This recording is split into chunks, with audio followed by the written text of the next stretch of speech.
Okay, here's a beautiful thought. I did a wonderful breath work. I guess you would call it a breath work. Basically, you do a lot of deep breathing so you get a lot of clarity. And something that came at the very end, and it's really a beautiful insight. And today it kind of got refined a little bit. So I want to share this insight with you. It goes like this. Every single person has only four operating systems. And each and every one of us has all four of these at all times.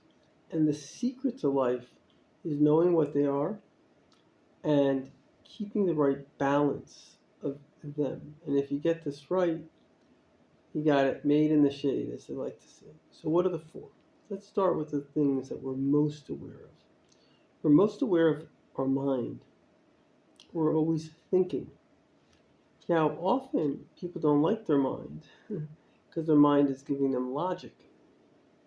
And that logic can be at war with their heart, their emotions. We're always feeling. Now, in order to feel, there has to be somebody who is feeling. And this is the interesting question. Who is the person that's feeling? There's a famous statement, and as many of them, they're actually quite foolish. I think, therefore I am. But who is the am that is thinking? The fact that you are thinking doesn't prove anything because you still don't know who you are. So if you have an emotion, somebody is having that emotion. So the question is, who is that somebody? And the answer is, the somebody is your ego. And that's associated to the liver. And basically your ego is your sense of self. Now, that sense of self is built.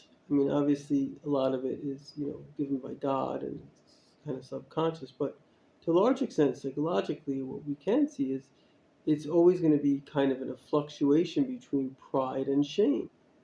And, the more pride a person has and the more emotions they have. That's why little children are very emotional because they build up a lot of pride. And somebody that's very humble will be less emotional because the humility is not producing all these emotions. Oh, I want this, I need this. So you kind of get the idea. Ironically, a person that's humble, their mind will have a much easier time dominating them and giving them advice because there's a war going on here. Because the bigger your ego, the bigger your emotions. The bigger your emotions, the more there's a war between your mind's rationality and your emotions' subjectivity. So, as you can tell, if you're humble, you don't think that you're a big shot, then your mind has a much easier time at giving you advice. But here's the really interesting thing, because fourth there's a fourth dimension that's going on besides your mind, and besides your emotions, and besides your ego. There's a fourth dimension, and that is the voice of God. The voice of God is always playing, as the Rebbe says. It's like a radio station. It's always there. It's just a question if you're aware of it or not. We've spoken many times of how to tune into the voice of God. But this class is just to bring out a very important point that the voice of God is constant. It's another dimension which is always playing. And the ultimate dimension, really anybody that's kind of figured out life a little bit would say the ultimate dimension is to be able to go beyond your mind. Not only what your mind can tell you, but what God can tell you. And that takes supreme humility. Supreme. Because even my mind, I can have some type of ego connected to it. But to go beyond my mind to the place that I don't understand, the place that I just trust and know and have faith, that already takes exceptional humility. And that's really the real war in this world. It's a war really between to what extent am I willing to be humble, even for my own benefit, because the ego just likes to be egotistical. It doesn't care really about you, it cares about itself. Okay, So I hope you got this concept. And the ultimate balance would be to realize, compared to God, everything is nothing.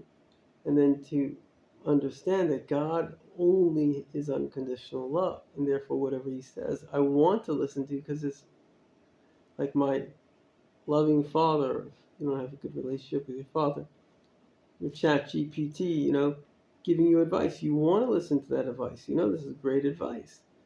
It's coming from a place of love, not necessarily with the computer, but you know what I mean. And so once you get to that stage, then you become an open vessel for the Word of God and even for your own mind to shine within you. And that's the whole thing, is that the mind has to then become an emotion, and then it's going to be actualized through the thought, speech, and action, which is kind of the primary mechanism of communication that we all have. Thank you for watching.